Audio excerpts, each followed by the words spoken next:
preguntitas. No veo manitas levantadas. No hay, ¿verdad? No hay, maestra. Oye, me lo están recordando. Un correo. Sí. Sara, por favor, apaga tu micrófono.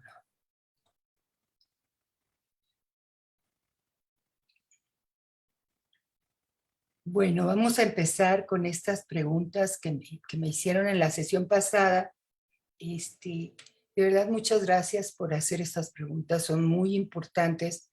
Ya aumentaron, estábamos con 59 personas que habían respondido la línea de base del conocimiento. Ahorita ya tenemos 74, todavía faltan muchos. Tenemos 74 de Baja California que han respondido a ese cuestionario, lo cual nos da una idea de cómo están. Y bueno, como los grandes números, ya 59 eran muchas, y ahora que hay 74, en realidad no ha cambiado los porcentajes que tienen que ver con el conocimiento de los temas. O sea, sigue siendo igual, muy parecido al que estaba originalmente, ¿no? Entonces, no les voy a pasar eso de nuevo, porque se los paso si es que hay algún cambio, y si no, hasta que termine el curso, en donde se les vuelve a preguntar, y entonces comparamos cómo estaban al principio y cómo estaban al final. Espero que agreguemos algo a su conocimiento, ¿no? Bueno, estas son las preguntas de la vez pasada, ¿no? Son 3 preguntas. Una la contesté estando en el curso, pero ahora lo voy a volver a refrendar algunas cosas de manera muy sucinta, porque la que me interesa es la 3. Bueno, no que me interesa, sino la que me parece muy importante, porque hay elementos muy, muy fuertes en ese sentido, que tiene que ver con el tiempo para la crianza, ¿no? El tiempo para la crianza de que hemos sido despojadas las mujeres por esta necesidad de incorporación para complementar ingresos familiares proveniente de estas políticas que se han aplicado, que al reducir tan fuerte el salario mínimo, redujo el salario medio, y por lo tanto un solo salario en la familia no alcanzaba para sostenerla, ¿no? Entonces hubo necesidad de que las mujeres se incorporaran incluso a edades que con anterioridad no lo hacían, porque esperaban a que los hijos estuvieran más grandes. Y esto no es ¿qué les puedo decir? No debiera ser la norma, ¿verdad? Porque en realidad la norma que quisiéramos es que el trabajo reproductivo, que es el trabajo doméstico, de cuidado y comunitario incluso, lo realicen ambas personas, la pareja, ¿no? O sea, que los hombres participen en el trabajo reproductivo de manera intensa, para que se reduzca esa desigualdad tan fuerte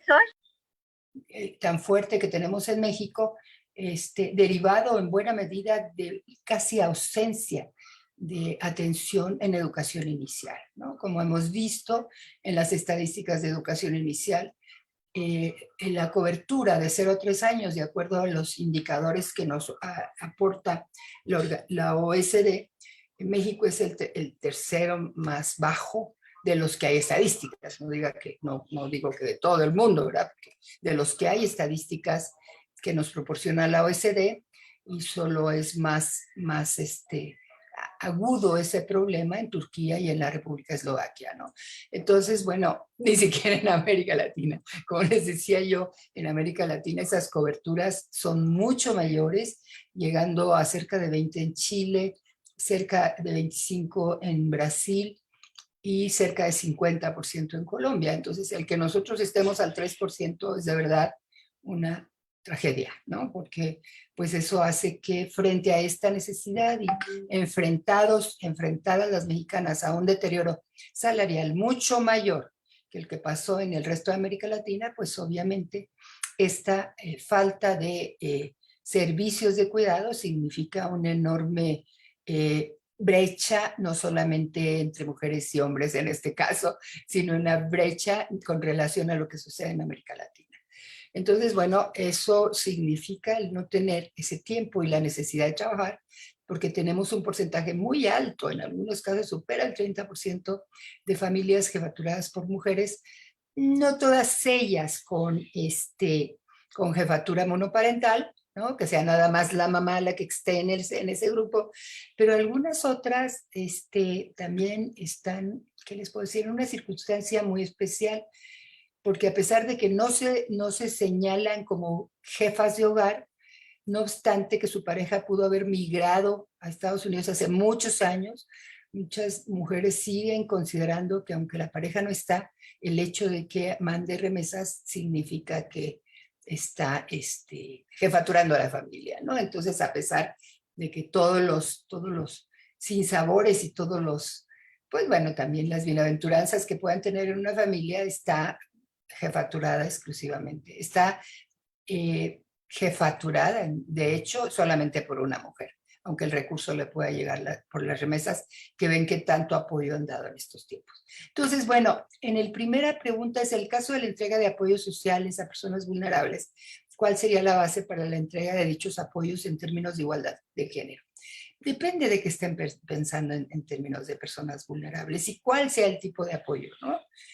Porque, bueno, por lo general, como política, lo mejor es darles posibilidades de que se incorporen de manera productiva a alguna actividad, ¿no? Esta parte de las transferencias monetarias directas, como que en algunos casos se justifican, o transferencias monetarias o en este caso de transferencias en especie, se justifican porque sean personas realmente sin ninguna posibilidad ni capacidad para volverse, para ser autosuficientes, ¿no? Para poder valerse por sí mismas. Y muchas veces consideran a las mujeres en los grupos vulnerables. Las mujeres no somos, no debemos de estar en los grupos vulnerables. Yo no digo que no haya parte de algunas mujeres que puedan estarlo, por supuesto que sí, pero saquémonos de la cabeza eso de que las mujeres están en los grupos vulnerables. Incluso en el Plan Nacional de Desarrollo del presidente Calderón hubo una regresión porque nos pusieron en el periodo del presidente Fox, el plan nos ponía como sujetos de derecho, en tanto que en el presidente Calderón nos colocaron entre las personas con discapacidad y las mujeres indígenas, ¿no?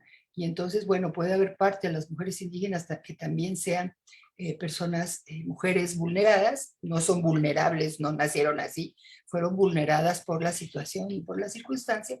Entonces, tenemos que ser muy cuidadosos cuando utilizamos esa parte de la vulnerabilidad para saber realmente si son personas que no se pueden por sí mismas recuperar, ¿no?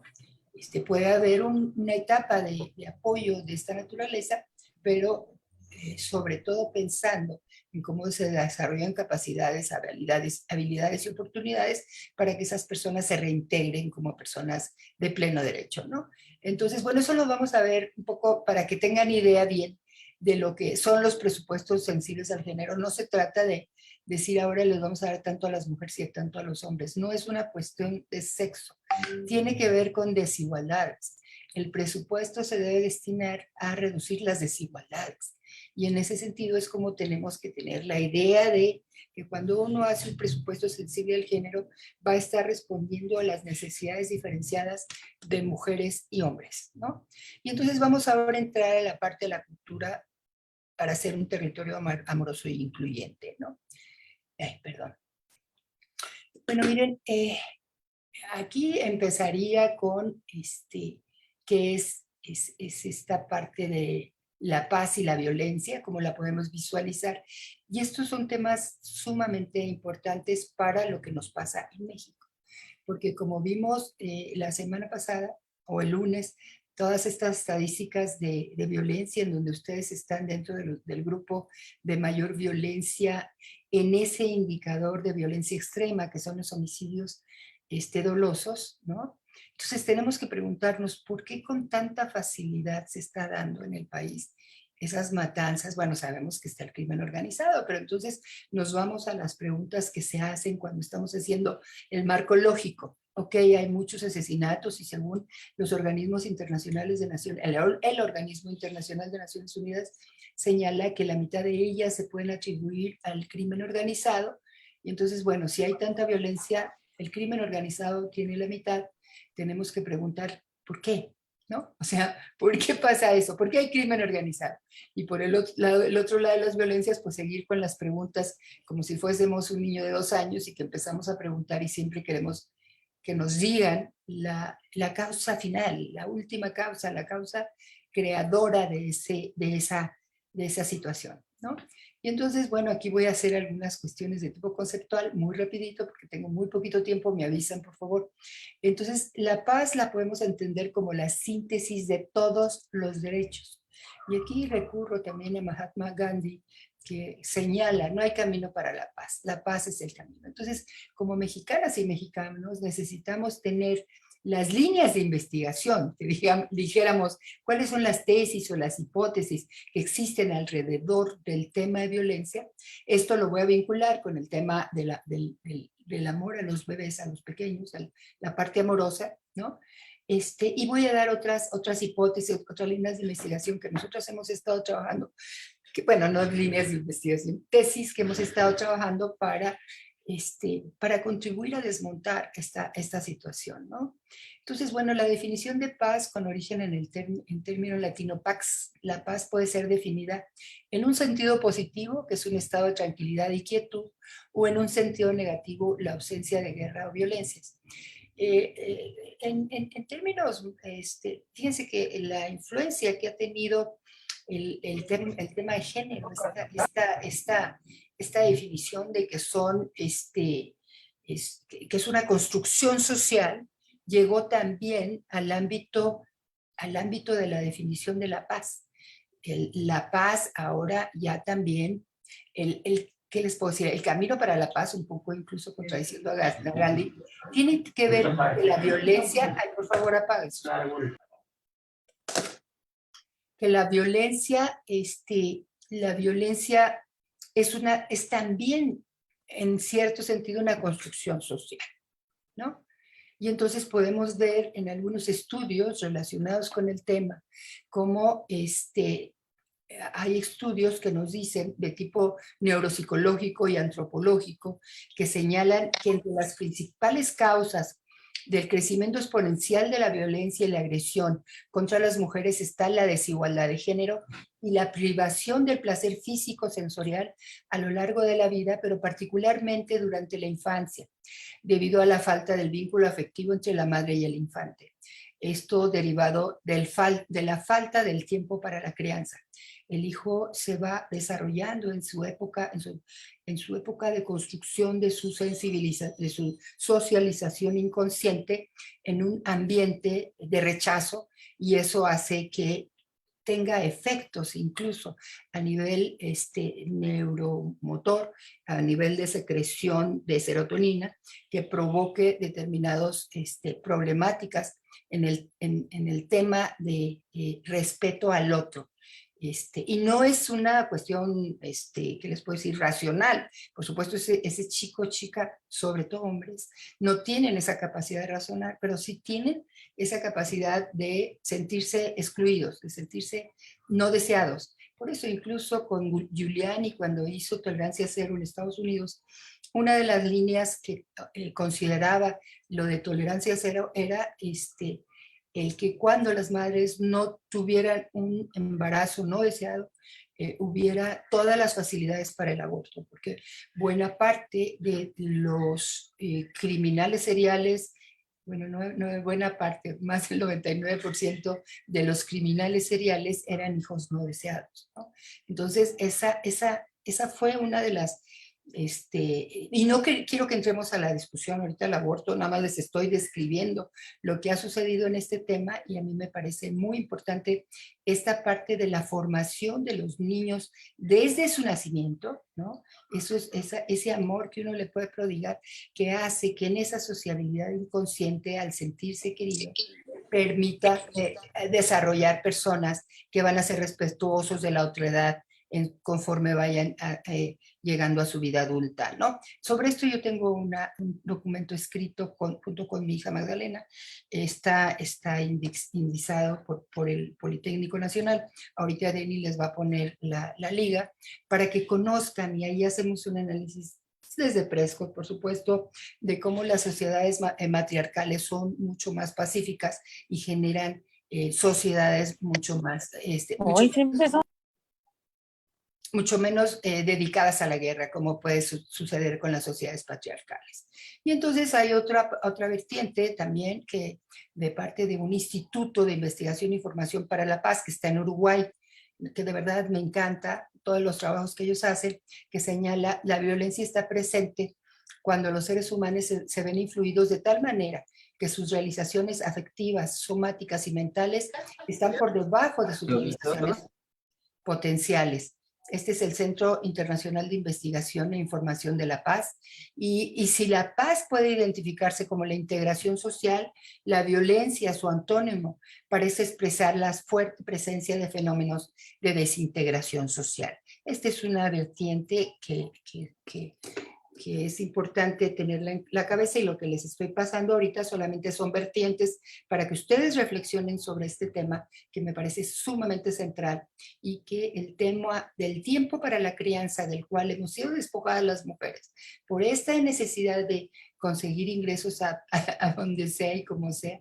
Y bueno, muchas veces las familias, en el caso de las mujeres, están entre la disyuntiva de comer o no comer si no se incorporan al mercado laboral, ¿no? Entonces, ahora voy al concepto de patriarcado, pero definida desde las feministas comunitarias, que también tiene que ver con la violencia de manera muy fuerte. Ellas han hecho un trabajo fantástico en este terreno y hablan desde las mujeres rurales y desde las mujeres indígenas, incluso de las afrodescendientes, ¿no?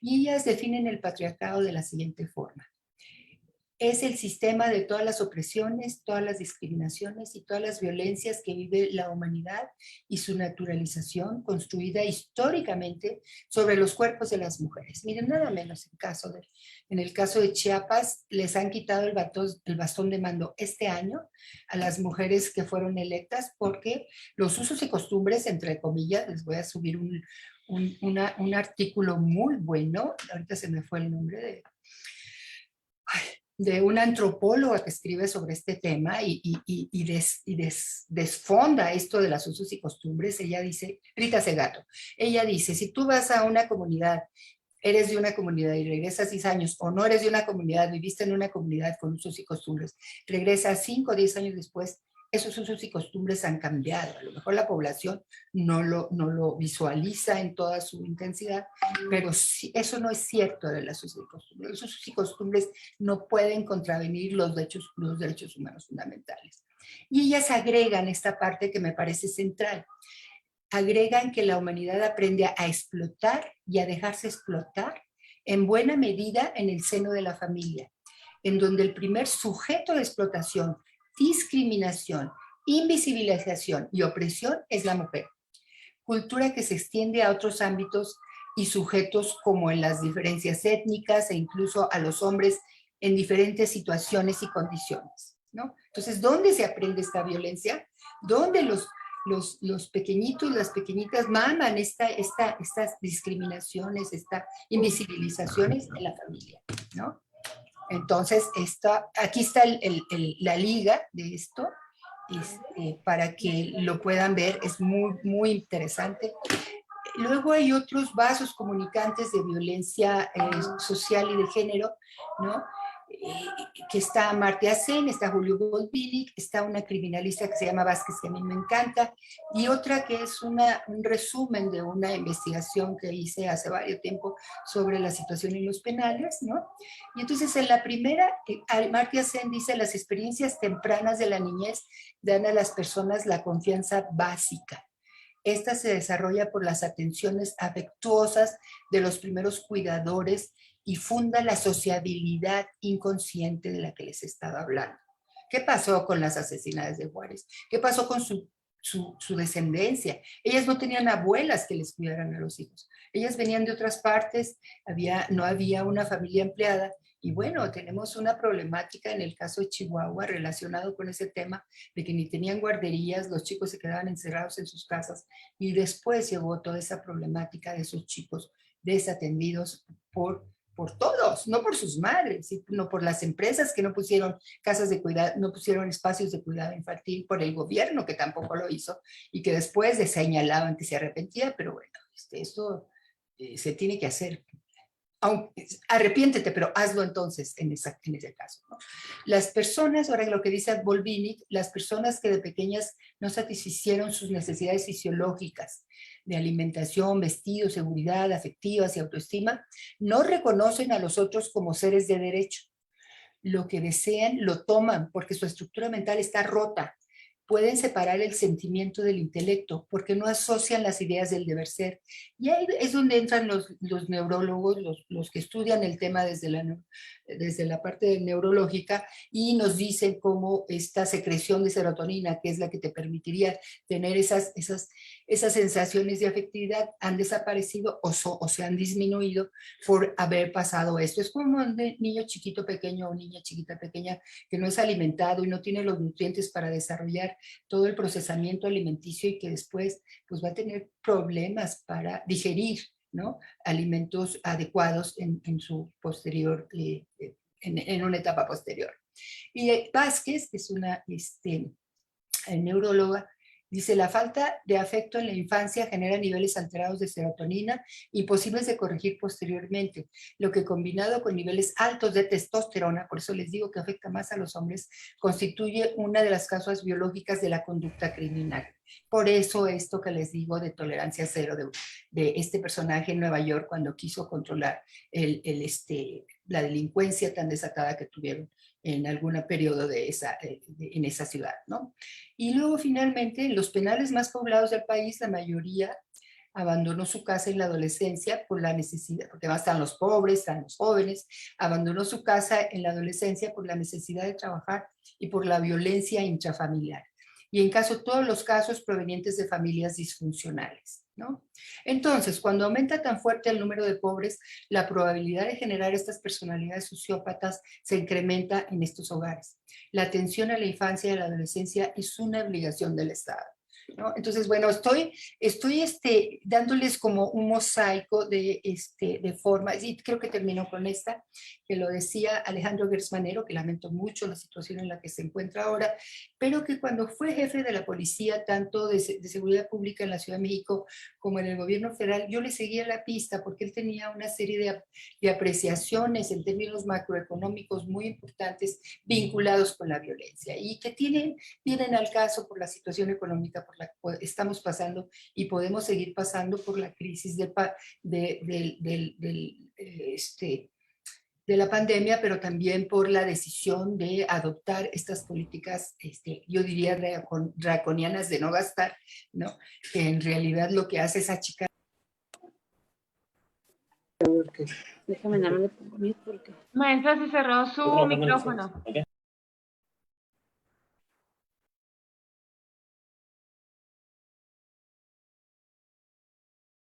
Magda, se quedó en mute tu micrófono. Sí, me mutearon, no lo cerré yo. Pero bueno, es que están muteando y bueno, sí me toca. Entonces, él decía, en México, a partir de 1982, comenzaron a crecer de manera impresionante las cifras de criminalidad. En 1987 ocurrió otro tanto, y en 1995 el repunte del delito no tuvo paralelo en la historia, motivado en gran parte por el fracaso del sistema económico. ¿Qué pasó en el 82? Pues fue cuando, ¿se acuerdan que corrieron? Bueno, algunos están chiquitos y no se me acuerdan, corrieron al director de Pemex por haber bajado los precios, pues los tenía que bajar porque el mercado internacional se había caído, no había de otra, pero bueno, en esa ocasión ese señor que no me...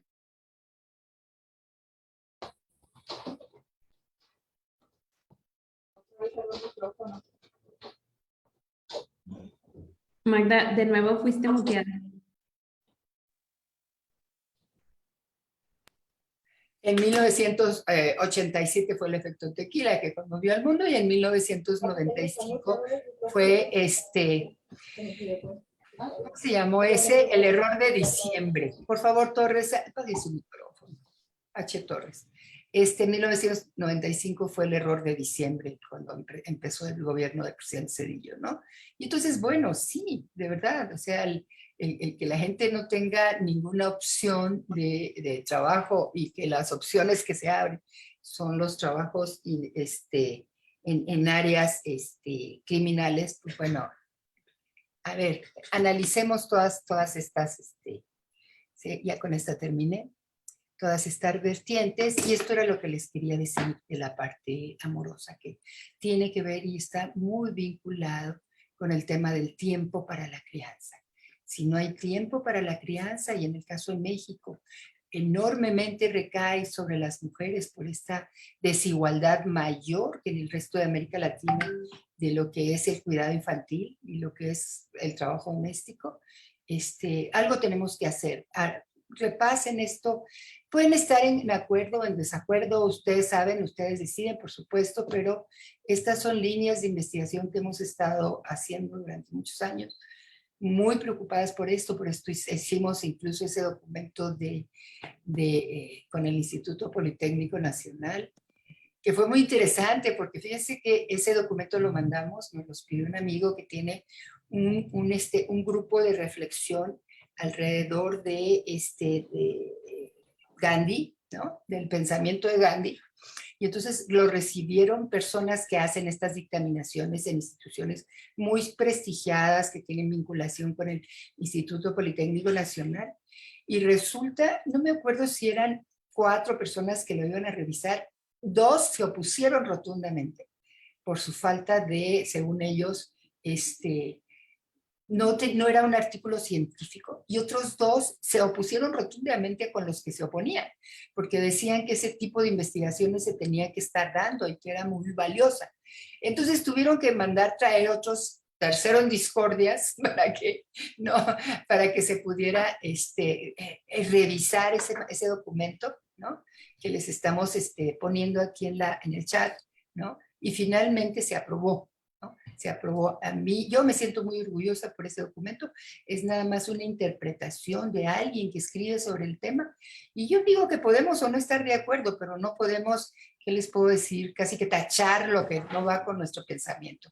Creo que necesitamos open mind más ahora que nunca, y léanlo, pueden estar en contra, no importa eso, la cosa es que vayamos teniendo elementos que podamos ir sumando a las estrategias que nos surgen para detener los niveles de violencia por las que transita nuestro país en estos momentos. Ayer fue el 25 de noviembre, donde no podemos decir que conmemoramos. Yo no sé qué palabra usar, porque en realidad lo que estamos haciendo es visibilizando. Y ayer mataron a una compañera en Sonora, ¿no? Entonces, bueno, pues esa situación sigue. Necesitamos algo. Ustedes tienen alerta de género de violencia, ¿no? Entonces es necesario que se haga algo poderoso en ese sentido. Muchas gracias. Gracias, maestra. Oficialmente vamos a dar inicio a esta 6ª sesión del curso virtual Recording in progress. Muchísimas gracias. Muy buenos días a todas, a todos, a todes. Esta sesión justo inicia en estos momentos. Mi nombre es Mayra Linday López Angulo, asesora de la diputada Michelle Sánchez Allende, y en este momento el curso virtual Presupuestos para la Igualdad entre Mujeres y Hombres da inicio en el marco de la atención a la alerta de violencia de género contra las mujeres y las actividades del 25 de noviembre, Día de la Eliminación de la Violencia contra las Mujeres en el marco internacional.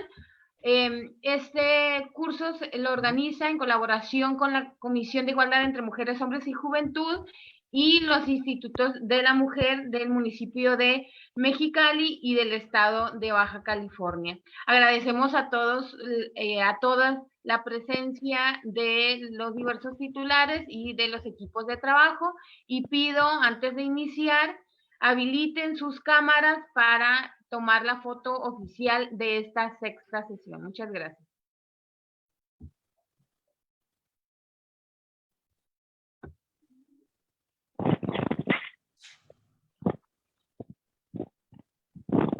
Muy bien.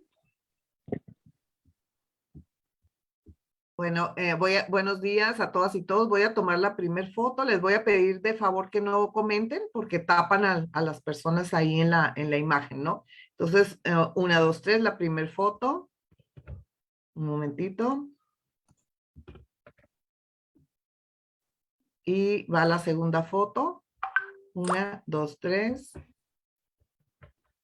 Listo, muchísimas gracias. Muchas gracias, Fabiola. Maestra Magdalena García, sin más preámbulo, tiene el uso de la voz para iniciar con esta sexta sesión del curso virtual Presupuestos para la Igualdad entre Mujeres y Hombres. De igual manera, recuerdo a todas las personas que se encuentran dentro de la plataforma inhabilitar sus micrófonos y hacer sus aportaciones en el espacio de chat. Contamos con una lista de asistencia misma que se cierra al concluir la hora y además hay un espacio también donde pueden llenar la información base de este curso, por lo cual se pide tener la atención a los documentos. Gracias. Bueno, pues para los que acaban y las que acaban de llegar, buenos días nuevamente. Vamos a dar inicio a la sesión número 6. Muchas gracias a todo el equipo del Estado de Baja California, que estamos con dos poderes del Estado y dos niveles, ¿no? El estatal, el municipal, el Poder Legislativo y el Ejecutivo. Muchas gracias por esta oportunidad. Me da mucho gusto que podamos hacer estas reflexiones tan importantes. Y bueno, voy a compartir mi pantalla en este primer momento nada más para decirles qué vamos a ver hoy. Les puedo decir que la agenda de la sesión tenía 4 puntos. El primero ya lo cubrimos, que fueron las preguntas pendientes de la sesión anterior, con diferentes vertientes en el análisis del origen de las violencias, ¿no? Creo que no lo grabamos en esta parte, pero lo grabamos por otro lado. Enseguida, posteriormente se los pasamos al grupo de Baja California para que tengan también esta parte. El segundo punto que vamos a ver es la síntesis de las estrategias generales en el diseño de las políticas públicas con perspectiva de género.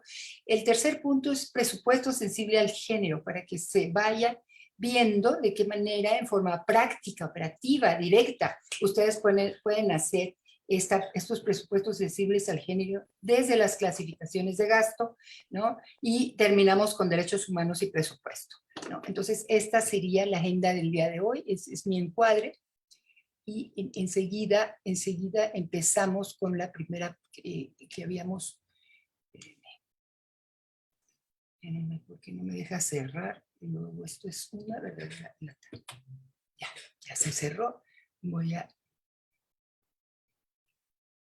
a bajar la siguiente, que es algo muy pequeñito y que además ustedes van a hacer una encuesta. Vamos a hacer una encuesta con esto, ¿no? Esta es una de las primeras actividades. No va a haber muchas, pero esta es una de ellas.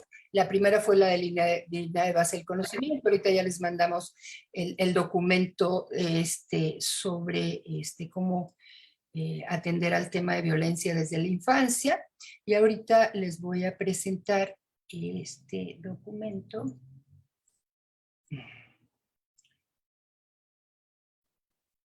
Que se llama Cultura Institucional y subtítulo Predicar con el ejemplo. Esta es la sesión 6 y vamos a ver de qué se trata. Bueno, en el diseño de las políticas públicas la perspectiva de género puede entrar por 2 lugares, ¿no? Y fíjense ustedes que buena parte de los pro igualdad en los pasados años, en los pasados sexenios, se ha referido a esta parte, al desarrollo de la cultura institucional, le daba énfasis a esta parte, a pesar de que decía todo lo demás, su centro fundamental estaba en el desarrollo de la cultura institucional. Y yo les decía, oigan, ¿cuántos sexenios necesitan, no? O sea, como que el primer sexenio está bien, debe incluso haber un equilibrio y debe de haber una continuidad con el tema de cultura institucional, ¿no? Pero ya pásenle al otro, al exterior, ¿no? Entonces, bueno, al interior de la administración pública, estas directrices para el diseño de la política pública con perspectiva de género, al interior de la administración pública, se llama el desarrollo de la cultura institucional con perspectiva de género, ¿no? O sea, todo lo que debe de hacer el gobierno para predicar con el ejemplo y para que vaya internalizándose todo aquello que es necesario como para al exterior de la administración pública haya una incorporación plena de la perspectiva de género en todos los programas, acciones y presupuestos gubernamentales. ¿no? Entonces, en este caso, lo que les presento enseguida es una serie de preguntas que se hacen y que la respuesta es binaria, es sí o no. No hay opción, no hay tercera opción. Por ejemplo, en el lugar de trabajo existe una política, directriz o normatividad para el diseño de la política pública con enfoque de género, sí o no. Y esto se los pongo en una survey, ahorita les van a poner la survey ya en el chat, ¿no? Para que ustedes la contesten. Es una respuesta individual porque tiene que ver también con la perspectiva que cada persona tiene sobre su institución, sobre el área donde trabaja, ¿no? Y entonces, en el lugar donde trabaja, conocen las leyes de igualdad entre mujeres y hombres y de acceso a las mujeres a una vida libre de violencia, en el caso en que su estado separadas, porque hay estados que las juntaron, la de igualdad y la de acceso de las mujeres a una vida libre de violencia, entonces se pone sí o no, y así en todas las preguntas, en su dependencia se considera el avance, la igualdad entre mujeres y hombres en todas las acciones, cuenta con manuales, reglamentos, protocolos con perspectiva de género, ¿no? Es como una introducción a la medición de la cultura institucional. En este caso, sucede que ese sí o no va a ser un calificador, tipo sistemas informáticos. Un sí es un 1 y el no es un 0. Y entonces a partir de estas respuestas a este cuestionario podemos hacer un indicador, ¿no? Y este indicador lo podemos hacer cada cierto tiempo dentro de la administración pública como para hacer un monitoreo de cómo se avanza en la incorporación y transversalización de la política de igualdad al interior del aparato gubernamental, ¿no? Y bueno, puede usarse, por supuesto, en las empresas, o sea, no nada más se puede usar en el gobierno, ¿no? Pero este es un instrumento para ustedes para que desde dentro de la administración pública puedan estar viendo, e incluso se puede ir mejorando siempre, ¿qué les puedo decir? Siempre cuando se mejora un instrumento se tiene que dejar las preguntas anteriores y agregar las posteriores, no cambiarlas radicalmente para que no perdamos la serie de tiempo, ¿no? Para que podamos tener nuestra serie de tiempo de cómo ha ido avanzando ese índice de calidad en materia de igualdad de género en los gobiernos, ¿no? Mire, por ejemplo, aquí en personal especializado, en el lugar donde trabaja hay personal calificado en la temática de género, por ejemplo, una unidad de género o una persona especialista. Capacitación. Ha recibido formación, capacitación sobre la temática de género. Su personal está capacitado en género. Luego, conciliación laboral, familiar, personal en la institución. En su institución existe licencia de maternidad, licencia de paternidad, permiso a mujeres para atender asuntos personales y familiares que no sean casuísticos. No es porque tengo un jefe que sí y otros que no. No, esto tiene que estar con protocolos de respuesta, ¿no? Permiso a hombres para atender asuntos personales y familiares. Maestra, disculpe, cerré su micrófono. Gracias. Permisos a hombres para atender asuntos personales y familiares que se debe promover para que vaya habiendo una distribución más igualitaria en el trabajo en el hogar. Programación de reuniones fuera de horario laboral, lo cual es muy difícil para las mujeres que tienen que ver tareas que no deberían de ser solo las mujeres, y entonces promover esta igualdad en el ámbito del hogar, ¿no? Horarios laborales homologados a los horarios escolares. Aquí dice guarderías, me gusta más poner porque los niños no se guardan, sino casas de cuidado infantil para niños y niñas de los empleados y empleadas de las dependencias, ¿no? En Chihuahua se hizo esto, con estas guarderías que ahora se eliminó el recurso para ellas, esas guarderías que eran las más pequeñas y eran las que menos recursos tenían, pero se usó como una figura, como un instrumento que permitió en algunas dependencias en Chihuahua tener casas de cuidado infantil para niños y niñas de las y los trabajadores. En el ambiente laboral, En su institución existe un ambiente de respeto favorable a la igualdad entre hombres y mujeres. Hay sanciones para castigar el acoso laboral. Las mujeres y los hombres que ocupan el mismo puesto perciben el mismo salario. Las prestaciones iguales para hombres y mujeres son iguales. Hay políticas de promoción de las mujeres a puestos de decisión para lograr la paridad dentro de la estructura del Poder Ejecutivo, incluso legislativo y judicial, ¿no? Y a nivel estatal y a nivel municipal, ¿no? Y luego indicadores. En el lugar donde trabaja se reporta periódicamente indicadores desagregados por sexo de la población que atiende la dependencia. Esto es muy importante y aquí se tienen que homologar para que ya me están rayando mi cuaderno, ¿ya vieron? Alguien está rayando mi cuaderno. Nunca he sabido por qué pasa eso y ni quién lo hace. Eso no me lo chismea la página, el Zoom, pero debería de. Entonces, sobre esto les seguiré insistiendo que hagan un sistema homologado de indicadores para que así como en CSI o como la García, ¿no? García de estas series criminales, ¿no? Ustedes le preguntan a García lo que sea, ¿no? Y ella sabe de dónde sacarlo y sabe dónde está la información. Aquí no sería posible porque no estaría la información en ningún lado, pero a eso quisiera que tendiéramos. De verdad, no me rayen. Si pueden, borren sus rayas rojas, ¿no? Mecanismos. En su dependencia existe un mecanismo de acción afirmativa hacia las mujeres de la población abierta que asegure su participación activa en la evaluación de los programas. Este es algo que se los voy a recomendar en materia presupuestal. Siempre destinen un pequeño recurso en todos los programas para que la población que recibe esos programas o servicios haga con ustedes hagan con ellos un grupo focal que les permita la mejora continua de los programas que han sido aprobados y que se están llevando a cabo para mejorarlos. Esto es muy importante. Un grupo focal no les cuesta más de 12,000 pesos, ¿verdad? O sea, no tiene que pasar de 12 personas. Tiene uno que dar algún emolumento a las personas que participan. Si quieren, pueden ponerle a lo mejor 20,000 pesos, pero 20,000 pesos para cada programa no es nada, y si pueden hacer 2 programas sería importante. Y otro de ellos es el destinar recursos para hacer estos sistemas de información, de recoger la información administrativa que proviene de un programa donde tengo los registros administrativos totalmente homologados y bien hechos. Incluso soliciten el apoyo al INEGI para poder hacer esto muy bien.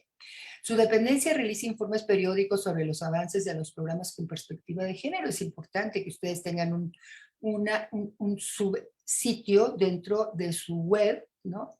Del Instituto de las Mujeres, en donde vayan haciendo estos informes periódicos que a lo mejor hasta lo tienen, ¿no? Perdón por no haberlo visto últimamente, porque como luego veo varias cosas, luego se me olvida quién vi, ¿no? Coordinación. Si quisieran informarse de cómo mejorar el diseño y una política con enfoque de género, ¿sabrían a dónde recurrir? Presupuesto. En su dependencia tienen programas con perspectiva de género con matriz de indicadores. ¿Se puede consultar estas matrices en internet? ¿Qué porcentaje del presupuesto de tu ente público tiene perspectiva de género? Las respuestas son binarias, sí o no de estas preguntas se convierten en indicadores cuantificables del avance de la cultura institucional en los entes públicos. Este avance significa cumplir los compromisos internacionales de los gobiernos, pero también son un símbolo de predicar con el ejemplo. Y esto es todo lo de si no es que ya les pusieron la liga de esta encuesta, ¿no? Es una Survey Monkey, en donde nada más van a contestar sí o no en todos estos casos, salvo en presupuesto, donde les piden un porcentaje de cuánto han etiquetado o cuánto han transversalizado en sus presupuestos. ¿Ven las rayas? ¿Sí alcanzan a ver las rayas rojas? Bueno, ahora me voy a ir a otro, espérenme, déjenme cerrar esto porque no lo cerré. Y luego, déjenme un segundito porque cuando no lo cierro me genera problemas. Ok, ahí está. Ahora me voy al siguiente.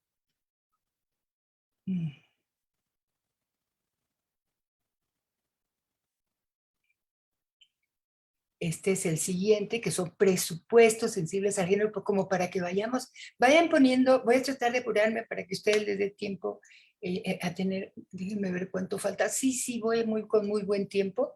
Y estos todos son chiquitos. Bueno, el de derechos humanos es un poquito más grande. Me voy a tardar un poquito más, pero cuando vinculo derechos humanos con presupuesto, pero sí quiero tener con ustedes una reflexión sobre esto. Entonces aquí vamos a ver presupuestos sensibles al género. No voy a ver ahorita por ahorita presupuestos participativos que son súper poderosos. Son esos presupuestos que se hacen en el ámbito municipal, ¿no? Y que en el caso de muchos países de América Latina han hecho maravillas con el tema de género, con presupuestos participativos. Incluso hay una serie de videos al respecto. Hay dos de Brasil sobre el inicio de los presupuestos participativos en Brasil, y de verdad que son una belleza. Los hizo Marta Harnecker. Marta Harnecker fue un maestro en Chile. Era un personaje, murió el año pasado, una mujer muy importante en el mundo marxista, ¿no? Y ella trabajó con el Partido del Trabajo, con el presidente Lula mucho tiempo, y ella fue una de las... Creo que algo de bueno, son los temas de cultura que les podemos compartir, es una serie de elementos. Entonces, es importante lo de presupuestos participativos. Ya se los mandé, ¿no? Ya se los mandé. Sí lo tienen en las presentaciones, que son más largas que lo que les estoy presentando, porque están varias cosas juntas. No es porque no les esté dando todo lo que viene, sino que he hecho partecitas para que me dé tiempo en estas sesiones que son cortas, ¿no? Entonces, vamos a ver esto. La historia de las experiencias de presupuesto públicos con igualdad de género no tiene más de 2 décadas, en realidad. A ver, déjenme ver, esta slide no es muy nueva, pero empezó en los 80s, ¿no? O sea que llevamos 40 años, o sea, llevamos lo que lleva el neoliberalismo, para hacerlo corto, ¿no?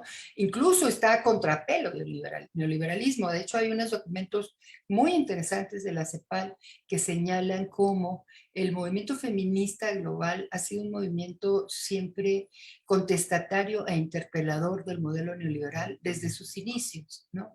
Y que buena parte de su fortaleza se ha centrado en decir, ese no es el camino, por ahí no vamos bien, por ahí va a pasar esto otro.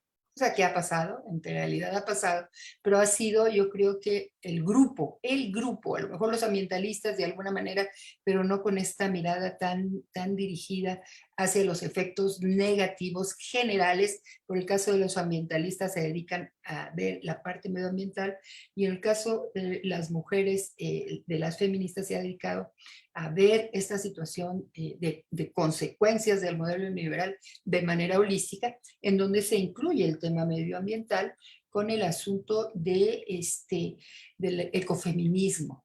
De verdad, que es fantástico.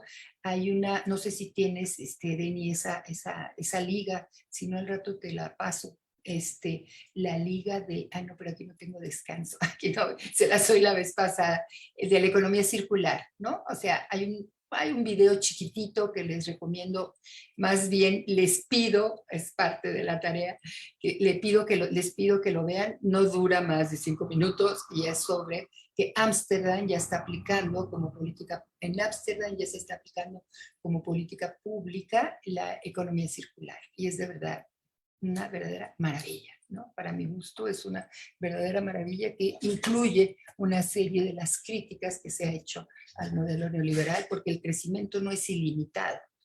El crecimiento tiene límites planteados por el planeta y su posibilidad de recuperación, ¿no? Cuando es agredido de esta forma en que se agrede todo lo que tiene que ver con la producción de energía no renovable, etcétera, ¿no? Entonces, bueno, es importante que vean esto. Entonces, bueno, empezó en Australia, Reino Unido, Canadá, Sudáfrica, que tenía que ver estos países. Todos ellos eran de Commonwealth, esta asociación de 54 países que trabaja por intereses comunes y que pertenece al Reino Unido, ¿no?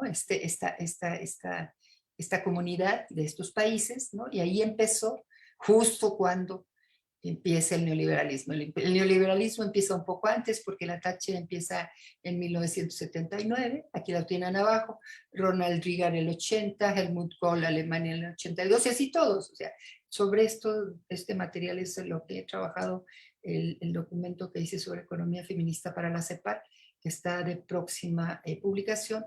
Y les puedo decir que todo el mundo se involucró. Cuando dicen que la UNAM es neoliberal, cuando dicen que, vaya, eso fue la humedad del neoliberalismo que se metió en los poros de muchísimas instituciones.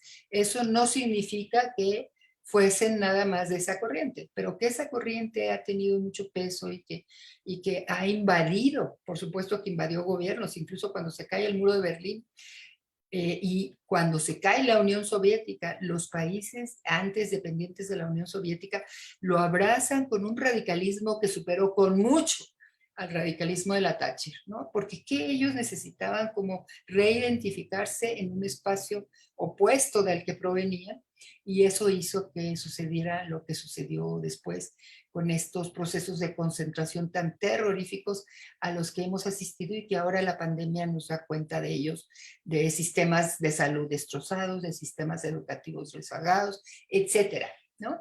Y bueno, como les decía yo la vez pasada, presenté la parte del crecimiento económico en el mundo en este periodo como lo que no podemos decir que el neoliberalismo ha fracasado, ¿no? Al revés, el neoliberalismo sin hacerlo tan evidente, porque yo no he visto una evidencia de que ellos se rasguen las vestiduras y digan que provienen del capital financiero, en realidad lo que fue al auge absoluto y se separó y se divorció incluso del mercado de bienes fue los activos financieros mundiales, ¿no? Que crecieron 4 veces en el periodo que lleva, a lo mejor más, porque no tengo las estadísticas absolutamente actualizadas, pero podemos decir con certeza que el PIB creció, o sea, que la parte financiera creció 4 veces lo que creció el PIB, ¿no? Y si en el PIB antes crecíamos al 6% y ahora crecemos al 2%, y esto es más o menos una regla internacional, ¿no? Con ciertas diferencias, ¿no?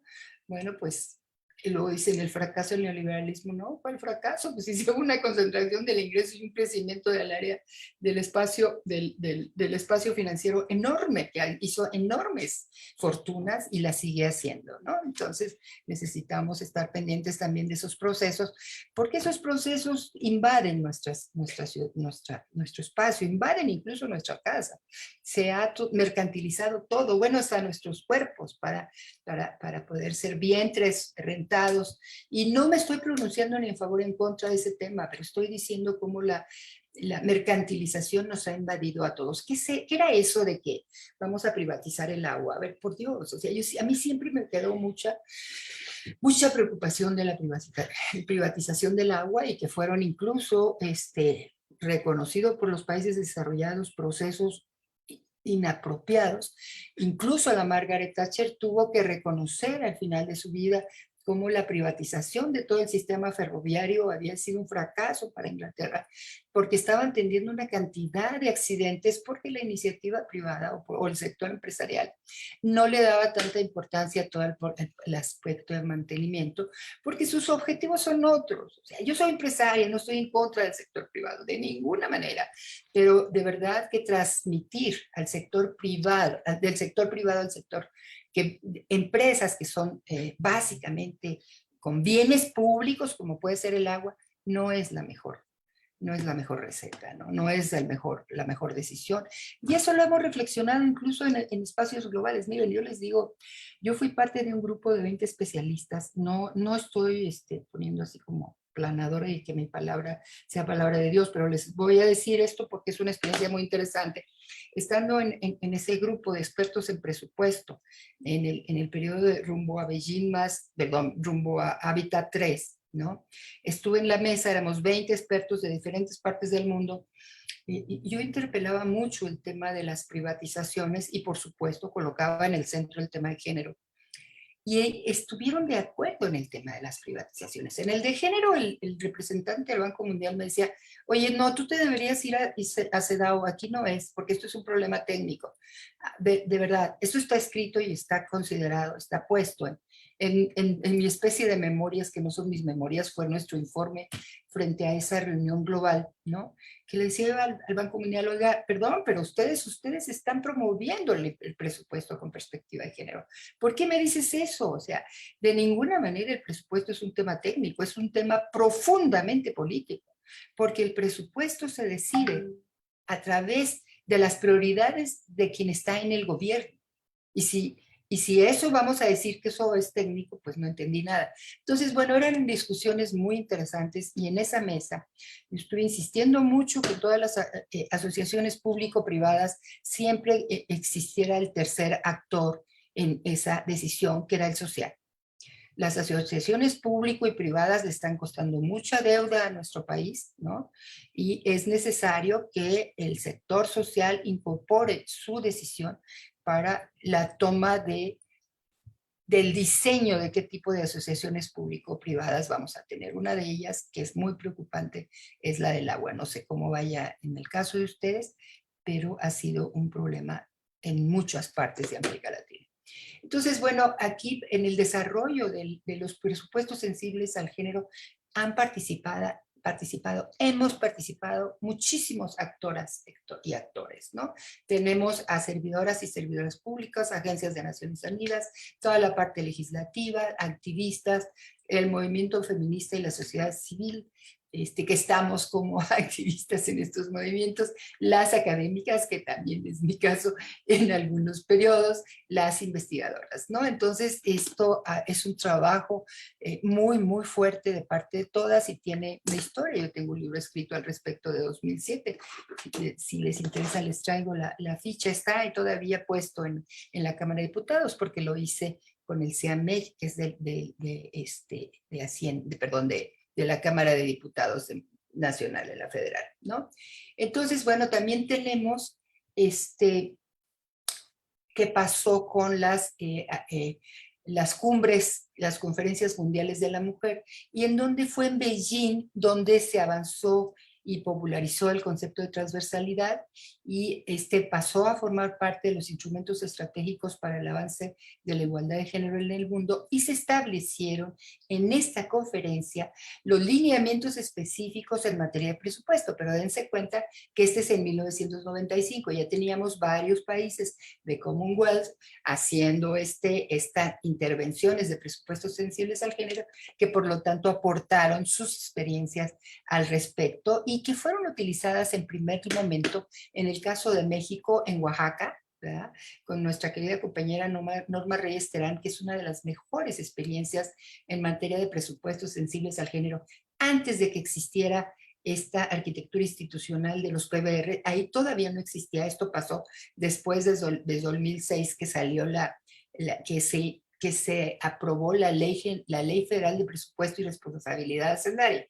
Pero lo que hizo Norma Reyes Terán fue una verdadera maravilla, modificó leyes, modificó procedimientos, modificó cultura. Es el estado que más presupuesto con perspectiva de género tiene dentro de su decreto presupuestal. Ahorita andará como alrededor del 8 o 9%, pero llegó a estar al 20%, o sea, las cosas se regresan, ¿no?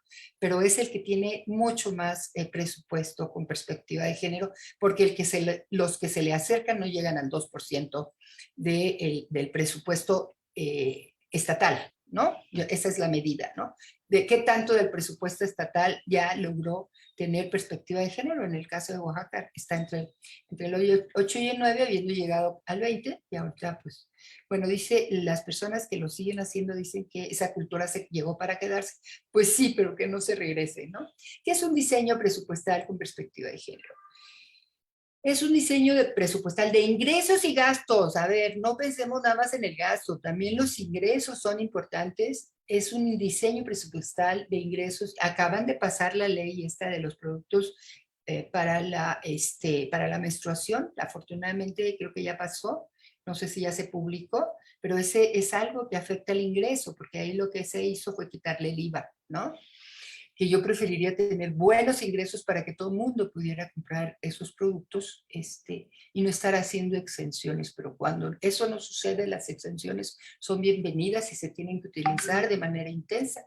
Y ahora ustedes con sus ingresos propios pudieran usar exenciones para ampliar la posibilidad de que tengan espacios de cuidado infantil. Bueno, voy a definir el presupuesto sensible al género.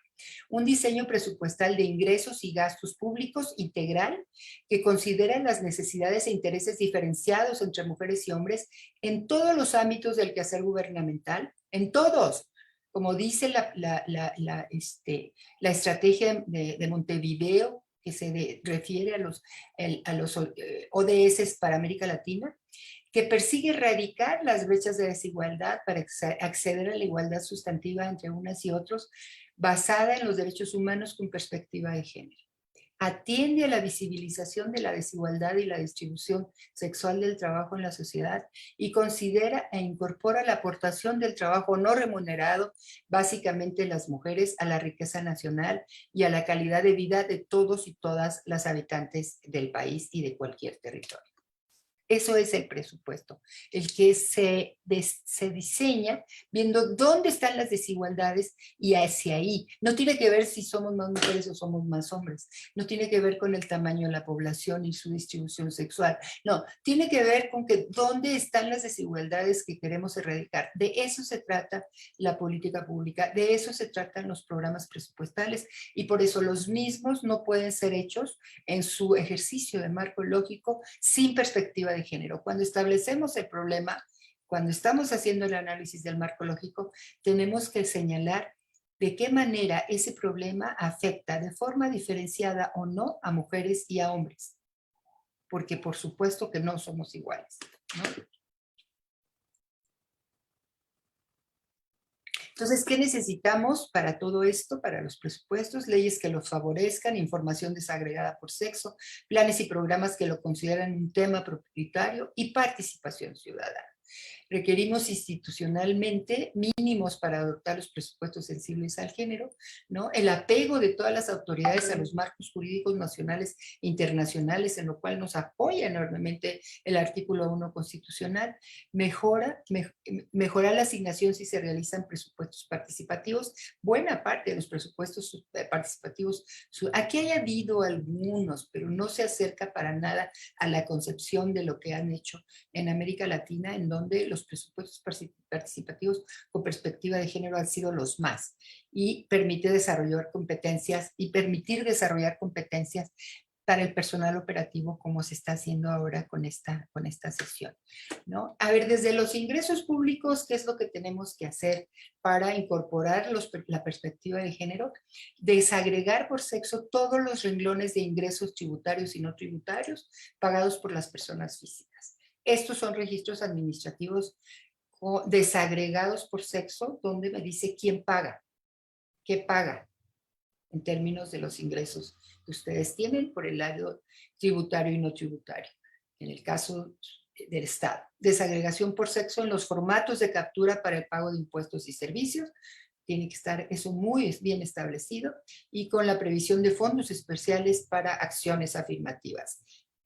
Ayer alguien me preguntaba si en los ingresos estaba considerado el gasto que se iba a hacer en las acciones que les surgen a ustedes de alerta de violencia de género. No, están contemplados en los gastos, pero no estaría de más hacer la previsión en los ingresos, de dónde van a poder salir estos ingresos para que vengan etiquetados desde el origen, porque hay la inclinación de primero sacar los ingresos, porque se supone que con los ingresos van a ser los gastos, aunque desde la mirada keynesiana esto es al revés.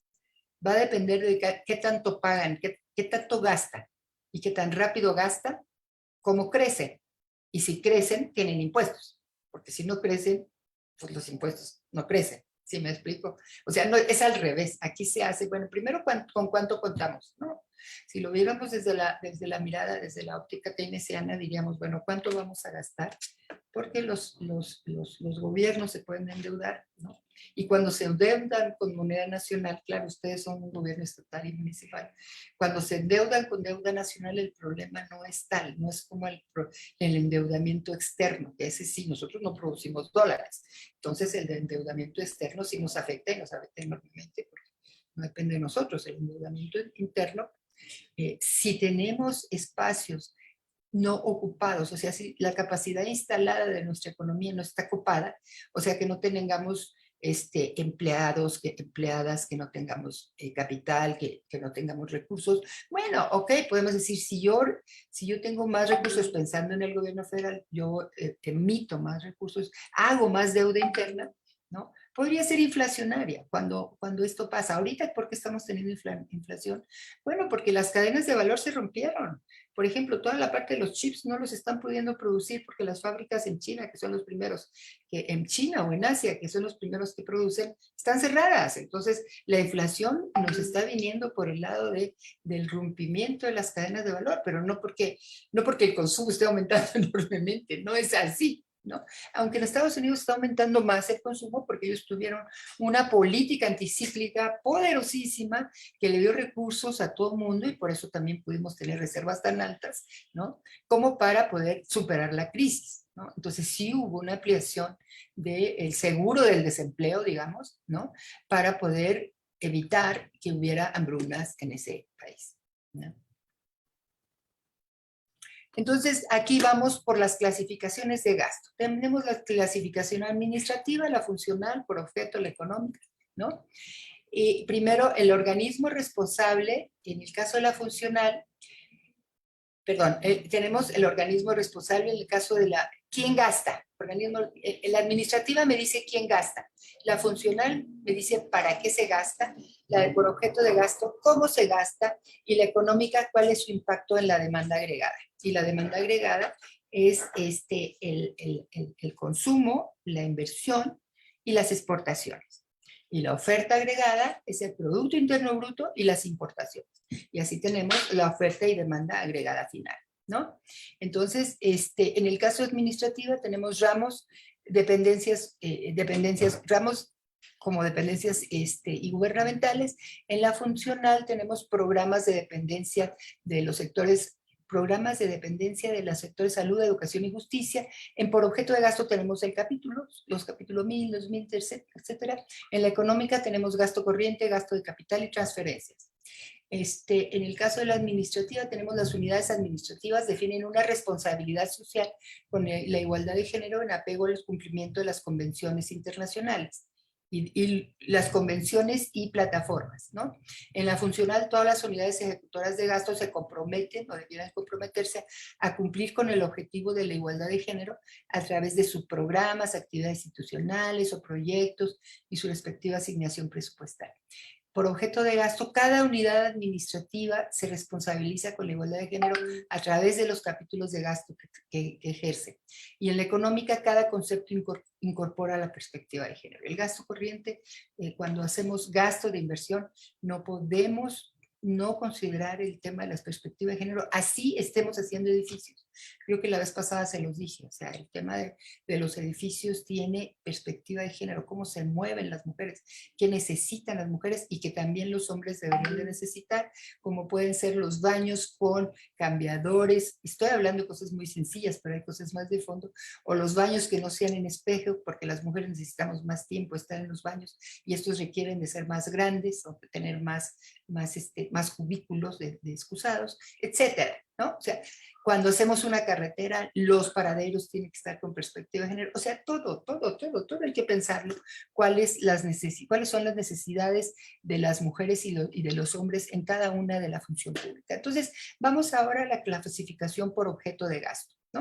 Por ejemplo, el capítulo 1000, servicios personales. ¿Qué es lo que ustedes pueden hacer en toda esta parte de asignación presupuestal? Fíjense, esta no la actualicé, ya tengo una actualización muy padre, que les voy a subir la actualizada, que tiene también la parte de la pandemia, ¿no?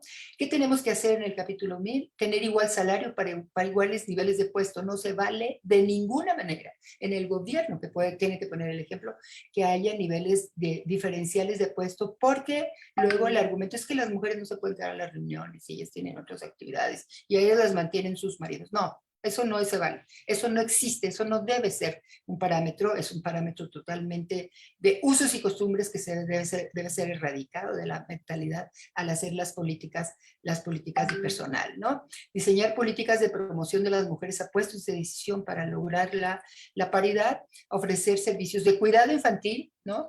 Otorgar beneficios de maternidad y permisos de paternidad, si es posible, ampliados, tener la posibilidad de flexibilización laboral, les decía que en Alemania trabajan 7 a 11 en horario abierto para que las personas vayan en las horas que puedan, en ese rango de edad, e incluso algunos trabajos hacerlos en casa, que ahora se posibilita mucho más, y trabajar por resultados más que por horas en la oficina, ¿no? Esto se puede y eso hace que fíjense que las grandes empresas, incluso en el área tecnológica, han estado haciendo estudios de la productividad ahora con la pandemia, y buena parte de ellas se ha dado cuenta que son mucho más productivos sus trabajadores y trabajadoras en casa. Claro que hay que tener cuidado, porque hay que establecer una serie de políticas que no invadan el horario, la jornada laboral de las personas. Tiene que ser una jornada laboral estricta, ¿no?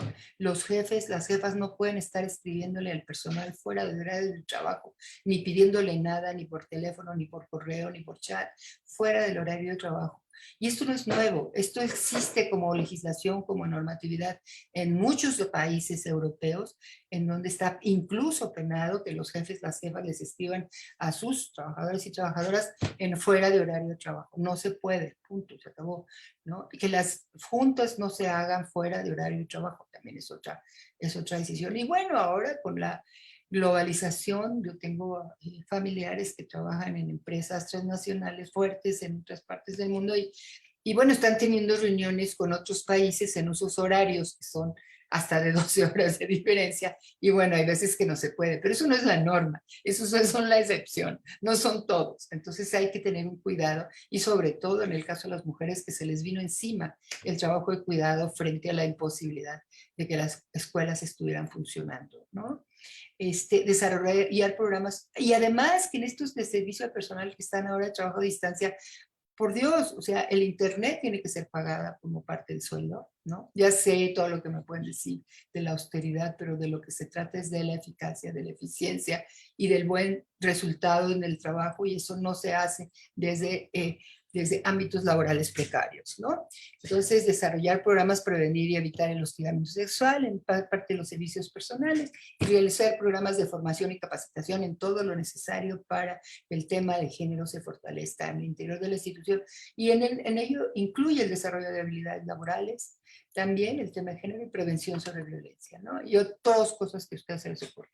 En materiales y suministro, que son los recursos destinados a la adquisición de insumos diversos, papelería, consumibles, etcétera, bases de licitación que consideren y den valor a la certificación en igualdad de género de las empresas licitantes, acciones afirmativas para apoyar la proveeduría de empresas de mujeres. Esto se puede hacer, pueden tener las empresas, ustedes pueden incluso sacar un sello de género para las empresas. Existe algo en la Secretaría del Trabajo, no sé si siga funcionando en la Secretaría del Trabajo Federal, pero hay que hacer esas medidas que nos permitan realmente hacer estas aportaciones al avance en la igualdad de género. En servicios generales, evitar, claro, ahorita se ha quitado todo lo de outsourcing, pero la contratación de outsourcing estaba siendo muy agresiva con la calidad del trabajo, con la calidad laboral, o sea, la calidad de las prestaciones laborales, e incluso los insumos. Había gente que hacía, por ejemplo, el aseo y que tenía que comprar los insumos para hacer su trabajo mal pagado y sin todas las prestaciones que debieran ser. Entonces, esto lo tiene que cuidar el sector público si está contratando esos servicios. Yo espero que con toda la discusión que se ha dado al respecto ya no se contraten, pero que sí exista, ¿no? En transferencias, subsidios a la producción, al consumo, capacitaciones, becas, viviendas, donativos a instituciones que prestan servicios a la comunidad, de eso se tratan las transferencias. Aquí ampliar las transferencias de recursos a organizaciones civiles que promueven el acceso a las mujeres a todos sus derechos, aumentar los recursos a las organizaciones dedicadas a atención de mujeres en situación de violencia de género. El complemento que hacen las organizaciones en estos temas es enorme, y realmente es de muy bajo costo, cosa que no debería de ser, pero en realidad hacen un trabajo súper valioso con muy pocos recursos, pero cuando hay cero recursos, se está atentando también contra los derechos humanos de las personas que militan en esas organizaciones que hacen un servicio social y una aportación a los bienes sociales muy importantes. Desarrollar acciones afirmativas a favor de las mujeres en el otorgamiento de subsidios. Luego, en bienes inmuebles, hacer con eso, en esos bienes inmuebles, para estos centros de atención integral, que los construyan con perspectiva de ciudades seguras. Para eso ha trabajado ONU Habitat en CONAVIM, para hacer los centros de justicia con una mirada de equipamientos urbanos en el marco de ciudades seguras, que es muy importante cómo se construye un equipamiento urbano que después no vaya a tener espacios que den lugar a violencia y que den lugar a situaciones peligrosas, a espacios públicos fuera de esos equipamientos peligrosos, ¿no? Sobre eso está el protocolo, yo con mucho gusto se los puedo subir, es el protocolo de construcción de los centros de justicia como un referente de cómo hacer el equipamiento urbano de cualquier tipo para evitar lugares que sean peligrosos, y está también el de refugios, ¿no? Y esta adquisición de inmuebles para centros emprendedoras, centrales de oficio, centros de justicia, estos refugios, casas de cuidado diario infantil, casas de cuidado diario para personas de la tercera edad, con todas estas características, que de verdad que haga, que todo lo que se haga sea para la paz, que sea para lograr la paz, que sea para esto que les decía yo en la parte inicial, cuando vimos las preguntas, para lograr eliminar las violencias, ¿no? Y en materia de obras públicas, bueno, pues la construcción de aulas, cocinas para escuelas de educación básica, transformarlas en horario prolongado, alumbrado público que evite lugares de alto riesgo, no les estoy diciendo nada nuevo, todo esto se ha hecho en el marco de ciudades seguras, tomas domiciliarias de agua potable, por favor, que no haya. Creo que sus índices en estos casos son bajos en relación al promedio nacional, pero siempre hay que estar pendientes de estos asuntos, ¿no? Y que la deuda pública de su estado no afecte después los recursos destinados a las mujeres, porque son los primeros que recortan, al revés de lo que hace Islandia y al revés de lo que hacen los países nórdicos, de que cuando entran en crisis lo que refuerzan son sus gastos sociales, ¿no? Y luego el Fondo de Aportaciones de los Recursos del Ramo 33, que desafortunadamente la Ley de Coordinación Fiscal no tiene perspectiva de género, por lo tanto tampoco sus lineamientos, ¿no? Se haga valer aquí como desde la lógica del principio pro persona, la Ley Federal de Presupuesto y Responsabilidad Hacendaria pide que estos fondos del ramo 33 respondan con perspectiva de género. Entonces, al margen de que su ley no lo dice, lo cual debería de decirlo, ¿no?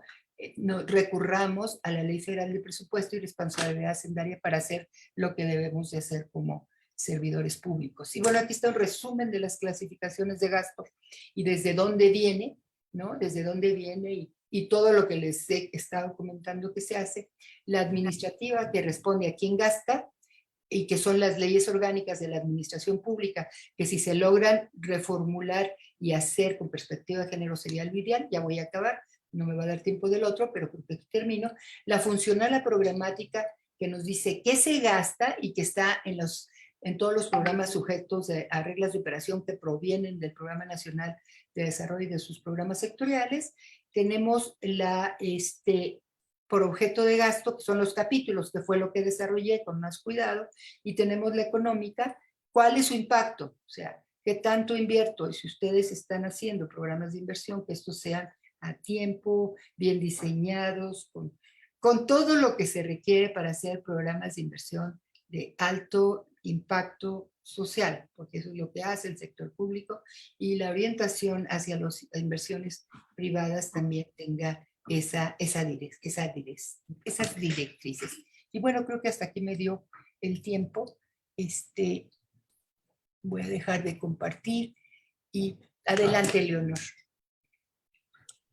Muy bien, muchas gracias, Magda.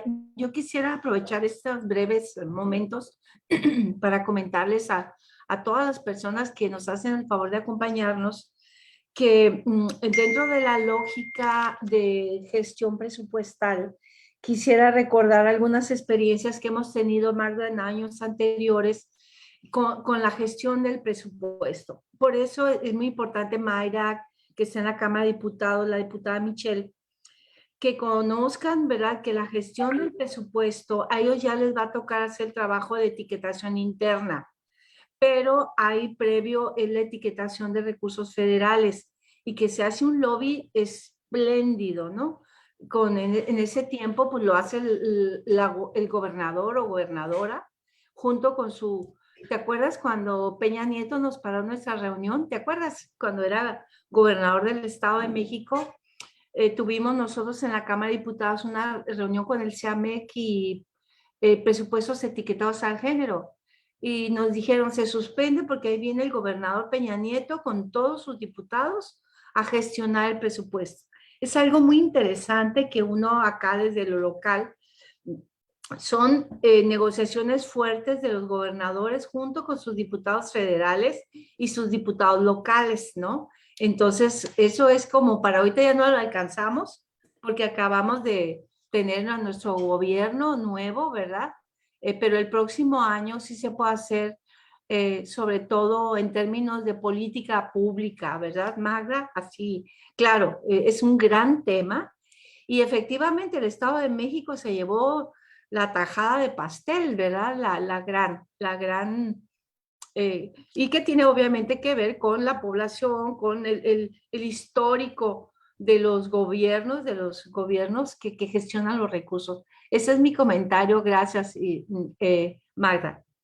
Muchas gracias, Leonor. Les voy a compartir un correo, una liga de algo que hice en ese terreno este año. O sea, de verdad estuvimos muy activas con con el anexo 13, ¿no? Este año. Y bueno, desafortunadamente pasó lo que ya saben, ¿no? No nos hicieron, y hubo parlamento abierto, pero nosotros no dejamos de hacerlo. Lo seguimos haciendo porque creemos que es parte, pues es parte del trabajo que tenemos que hacer.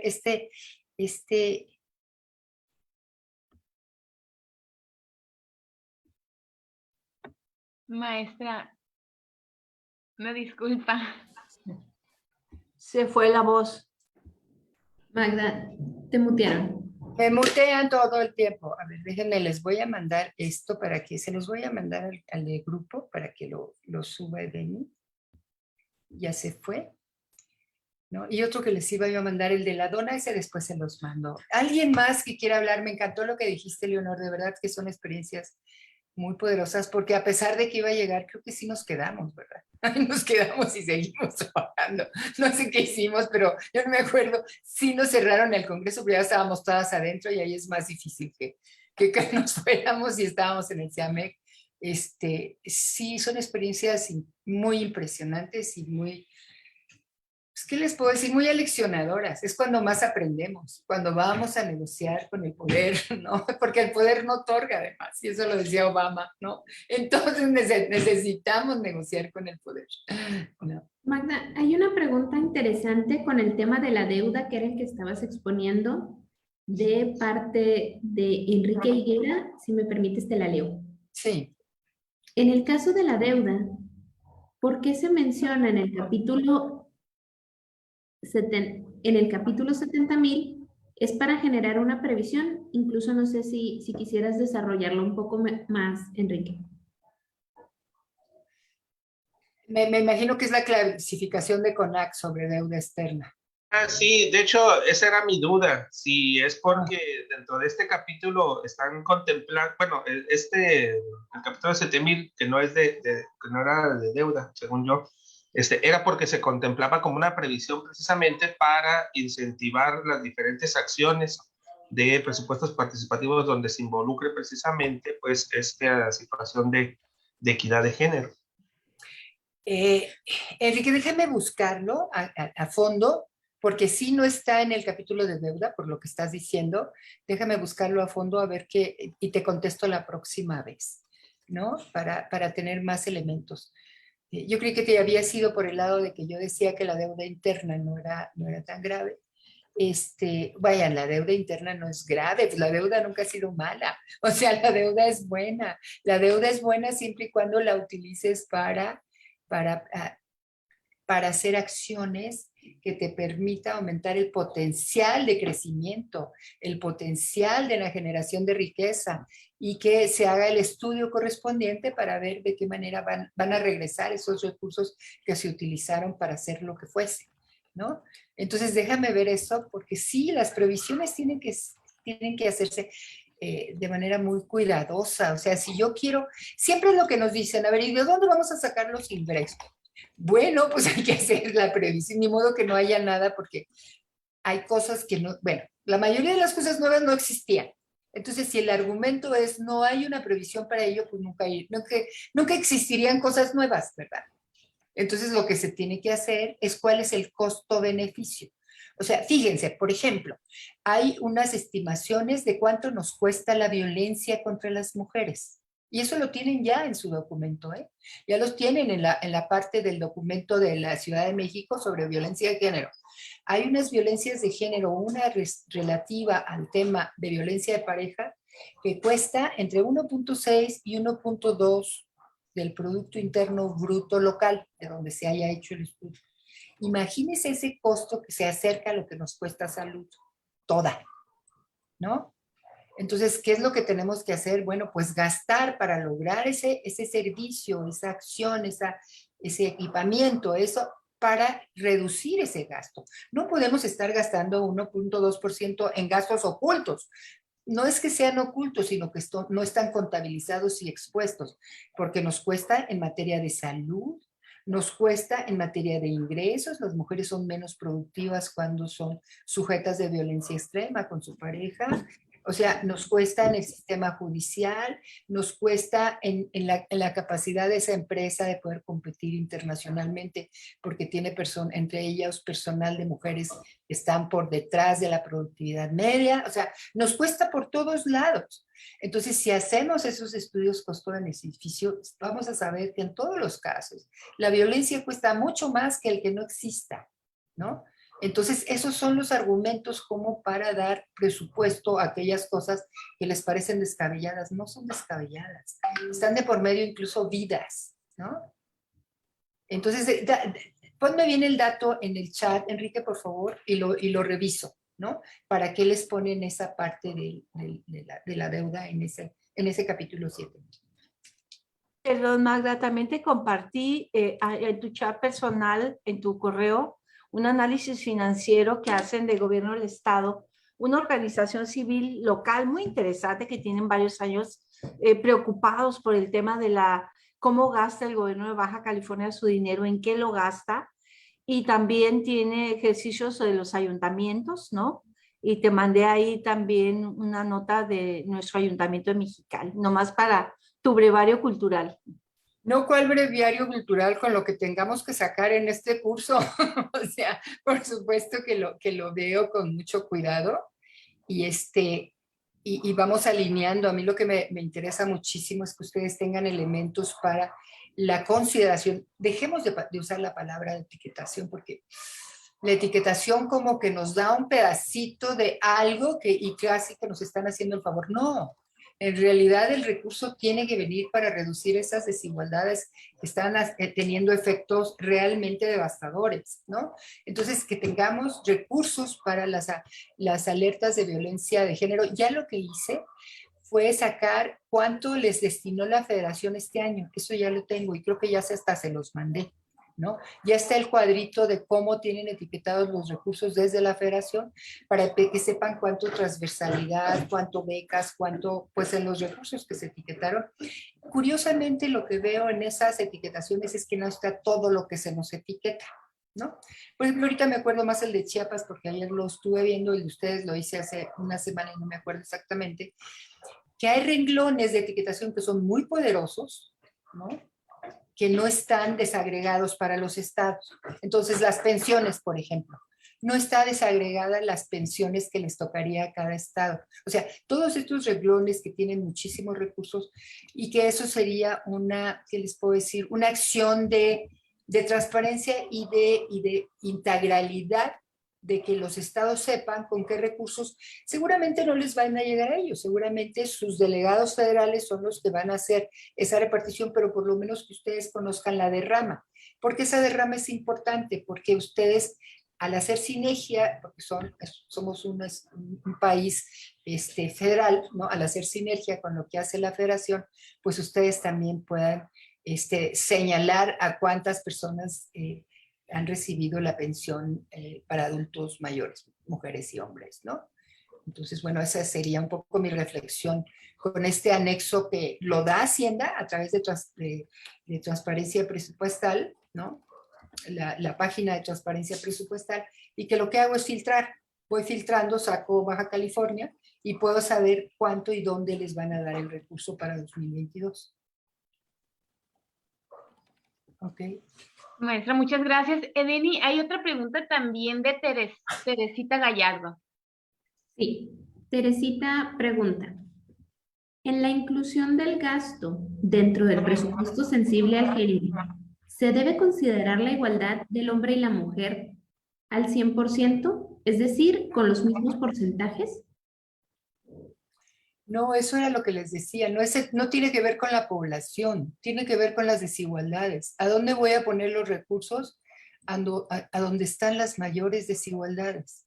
No importa que nosotros seamos, no sé en el caso de ustedes, puede que ustedes no sean 50-50 porque tienen Tijuana, en donde pueden llegar más hombres que mujeres y puede desestabilizar el índice de feminidad, y en donde puede haber más hombres. Eso les había yo comentado como en otras partes sucede, sobre todo en Cancún, en La Paz, ¿no? En La Paz, Baja California Sur, ¿no? A lo mejor ustedes por Tijuana tienen alguna, no son el 50%, no sé si alguien me lo puede decir, sería magnífico, si no, lo vemos y me acuerdas para ver cómo está el índice de feminidad allá.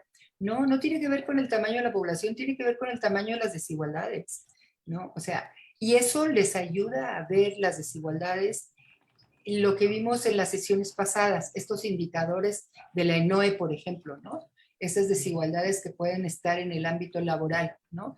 Estas desigualdades, por ejemplo, en términos de que las mujeres no se pueden integrar, su tasa de desempleo es muy alta. El tasa de desempleo de las mujeres es muy alta. ¿Y por qué es muy alta? Pues porque, para empezar, puede ser que les estén pagando bajos salarios. Ven que ustedes tienen, lo más que tienen son asalariadas y asalariados, y eso es lo que está más creciendo, y eso son las remuneraciones más bajas en promedio, ¿no? Entonces, ahí lo que se tendría que estar haciendo es atender el tema del desempleo, que es enorme en el caso de las mujeres.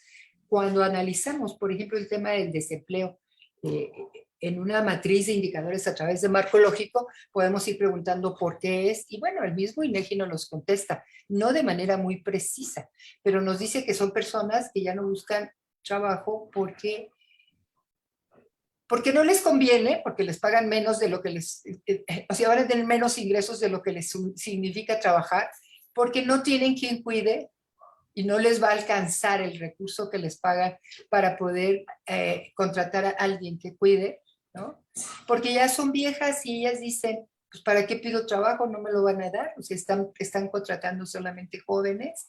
Y entonces, viendo cada una de esas problemáticas, se pueden ir sacando líneas de trabajo, todo lo que son las causas, luego se convierten en los medios, en la matriz de indicadores, en el marco lógico, se convierten en los medios que luego se convierten en componentes. Los componentes son los programas que tú vas a aplicar para poder atender esa problemática específica de cada una de las raíces de ese problema que tenemos, que es el desempleo. El desempleo nos invade, ¿no? Ustedes creo que traen un desempleo, vean las estadísticas de la vez pasada, de más del 30% en mujeres y algo así como, no me acuerdo si era el 12-18% de los hombres, era casi el triple de las mujeres. Y bueno, ahí es una línea de trabajo que tienen que atender, ¿no? Así se tienen que usar los recursos, viendo en dónde están las mayores desigualdades, ¿no? Porque de lo que se trata en los programas presupuestales es de resolver los problemas que afectan a la mayoría de la población en su estado, ¿no? Y así tienen que analizar todo, ¿no? Y bueno, tenemos unos sistemas de desarrollo matemático tan impresionantes que podemos hacer un ejercicio de optimización en donde avanzamos más rápido en el acceso a derechos de la población dedicando el dinero a dónde lo ponemos para que se optimice su uso. Porque como les decía, uno de los derechos más importantes y que irradia a todos, pues es un derecho a un ingreso digno. Con un ingreso digno, tú vas a poder tener acceso a otros derechos, ¿no? Y aunque vayamos poco a poco, porque esto es progresivo y no se puede ir de la noche a la mañana, pues vayamos haciendo por lo menos el ejercicio y que se vaya adoptando en partes. Tampoco digo que vayamos y irrumpamos y hagamos esto todo diferente, no. Por lo menos hagamos el ejercicio de alto nivel y vayamos haciendo propuestas estratégicas de cómo se puede mejorar esta incidencia gubernamental, ¿no? En dónde pongo los recursos. Y definitivamente una de las cosas que más costos tiene es la violencia. Es la violencia, porque la violencia te ataca todo. Te ataca incluso todos tus procesos productivos con este cobro de cuota. O sea, te ataca todo. Que va a costar mucho trabajo, sí, y además muchos años, pero hay que hacerlo con esta mirada de derechos humanos. Si seguimos no utilizando los derechos humanos para hacer la política pública, pues difícilmente vamos a avanzar. Eso vimos en la primera parte de la presentación, ¿no? O sea, todos estos impactos que generan las violencias extremas, ¿no? Maestra, hay otra pregunta, no sé si quiere dejarla para la siguiente No, sesión. dámela y luego, dado caso si es larga, pues la termino. Muy bien, a mí me parece interesante porque ahorita en el marco de la alerta de género, ¿no? Pregunta Betty García, ¿hay acceso a recursos emergentes extraordinarios dependiendo de los incrementos en los indicadores de violencia de género en las entidades? Esa es la pregunta. Ustedes saben, ustedes son las que tienen el trato con CONAVIM. ¿Qué pasaba otros años? Yo era parte del Consejo de CONAVIM, ahora no. De repente había algunas, hagan de cuenta, ahorita se está cerrando, se va a empezar a cerrar todo y va a haber economías, ¿no? Va a haber entes públicos que tuvieron subejercicio, ¿no? Y esas economías se pueden utilizar en otras cosas. Y entonces lo que hacía la compañera que estaba en CONAVIM, que era la comisionada, ¿no? Andar rastreando por todos lados los recursos que pudieran estar disponibles y los jalar. Y era así que por ejemplo, a mitad de año o a veces después de a mitad de año, conseguía recursos adicionales. Y ahí es donde salieron unos que salieron en Chiapas hace varios años, no sé si a ustedes les tocó, no sé si fue en 2017, y que le tocaron algo así como 5 millones de pesos a cada municipio. Era una bolsa que eran varias alertas y les tocaba 5 millones de pesos a cada municipio. Capaz que nosotros tenemos una compañera en nuestra red, en Mira Pensadoras Urbanas, que se dedica a rastrear, es una rastreadora de recursos. Entonces podemos ponerla a que empiece a ver cómo está la situación, porque esta situación ha cambiado. El presidente quiere todo para sus proyectos y entonces es probable que lo que surja como economías se pueda ir a sus proyectos. Pero capaz que lo logramos, de verdad. Yo creo que esto que nos pasó ayer en Sonora es muy grave, ¿no? Yo creo que lo que se dio de la respuesta militar a nuestra movilización el 25 de noviembre, pues no es lo que queremos, no es lo que queremos que pase, ¿no? Queremos una respuesta más desde la mirada del reconocimiento de la profundidad del problema, ¿no? Y que se atienda, porque no puede ser que siga creciendo el número de mujeres asesinadas por día, ¿no? Entonces, no sé si puede pasar todos estos caminos, puede ser que sí, puede ser que si nos acercamos a alguna autoridad, como puede ser Malu Mitchell, que está en el Senado, o sea, no sé, podemos hacer alguna estrategia pensando en de qué manera hacemos que se afloje el destino. Ya les mandé una presentación, una participación mía en un foro, en donde digo por dónde pudiéramos habernos ido antes de que se aprobara el presupuesto. No pasó eso, pero sí creo que hay que estar como cuchillito de palo. Y yo creo que los compañeros hombres en este espacio, pues también lo entienden y lo comparten, ¿no? Sí necesitamos reducir esos niveles de violencia que ustedes los traen por arriba de los índices promedios mundiales. El de mujeres, arriba del promedio mundial, mixto, ni siquiera el de mujeres mundial, ese casi ni pinta. pero el mixto mundial es de 6.1 y el de mujeres del nacional es de 6.1. Eso no puede ser, es demasiado alto, ¿no? Y bueno, ustedes andan, no me acuerdo si andan como por el 18, por el 13, ya no me acuerdo la estadística, pero ahí tienen la estadística del último dato en materia de violencia, de homicidios dolosos en el caso de Baja California, ¿no? No sé Sí, si... maestra, me gustaría Sí, me adelante. gustaría comentar algo. De hecho, estaba viendo los datos, justamente lo que comentaba. Creo que estábamos en el sexto lugar en homicidios dolosos. Y bueno, en otros también, en cuanto a delitos de género, también pues estamos en prácticamente en esos lugares. Y a pesar de que estamos en alerta de género, desde junio de este año que se activa, eh, en estos días van ya 3 mujeres pues que han sido asesinadas, creo que en Ensenada, pues ahí es uno de los municipios y esto es realmente lamentable. Y bueno, antes de que se me olvide, se tomaba el dato de cuánta población, cuántas mujeres en porcentaje tenemos en Baja California. Y viendo un dato, somos el 50.2%, mientras que los hombres serían el 49.8% de la población, sí, según Están INEGI. Entonces, equilibradas. Sí, están equilibradas el porcentaje. Sí, el índice de feminidad es un poquito más alto en ustedes, pero no tan significativa como en otras partes. Muchas gracias, Mayra. Muchas gracias. Pues sí, y a mí me llamó la atención, y ustedes son las que me pudieran decir cómo Ensenada no tiene esos índices de violencia, ni en los hombres ni en las mujeres, porque ya ven que se mueven los dos juntos. Cuando hay violencia en hombres y en mujeres, todos suben y bajan igual, ¿no? No, sí, sí lo tiene. Y en Mexicali es el más aplanado, es el que más baja tiene. sí, A ver, Leonora, adelante.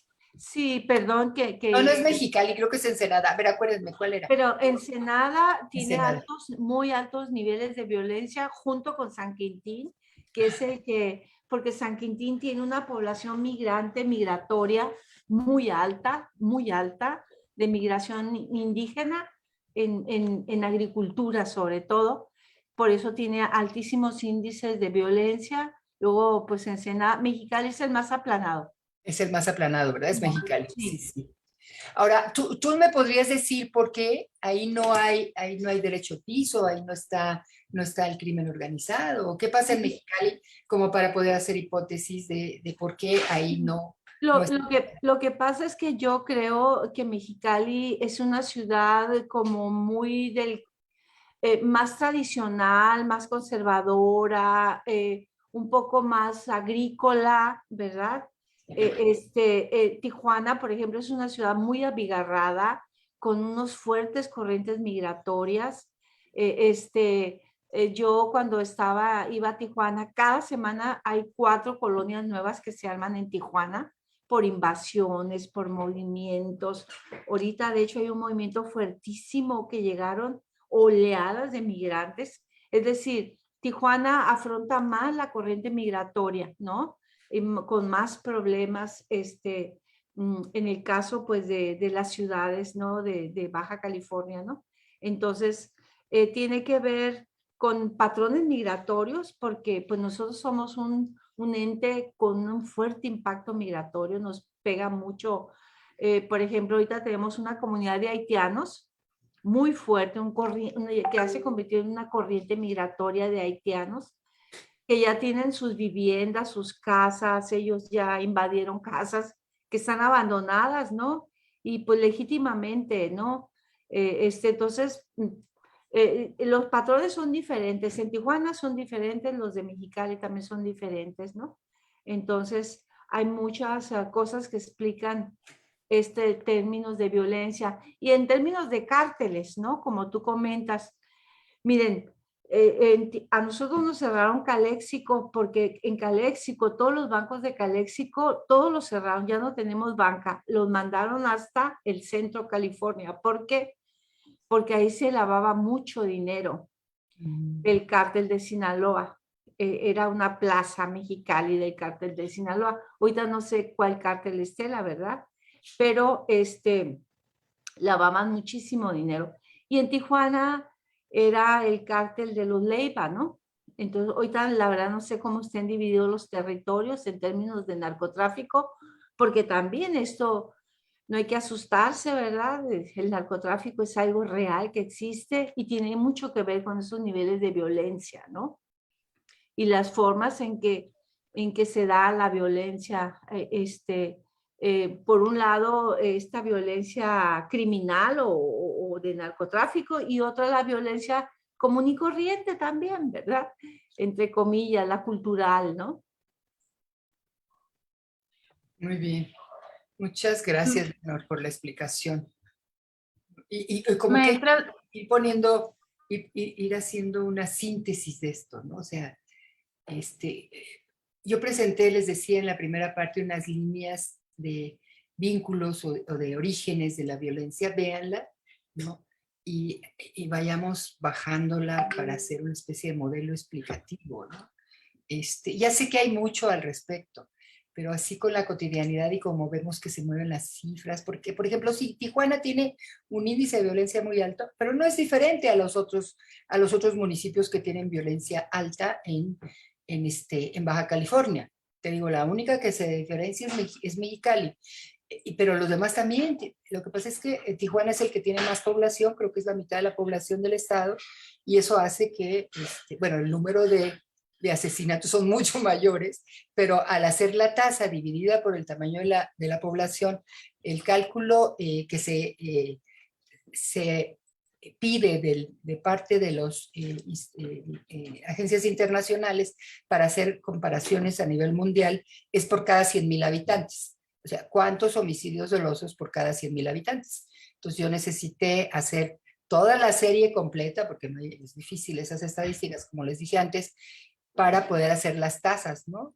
Y bueno, es muy impresionante los resultados, ¿no? Los resultados que podemos tener como para hacer un diseño política como más detallada, porque lo que sí tengo anual son el número de homicidios por municipio. Eso sí lo tengo anual. Lo que no tenía anual era la población.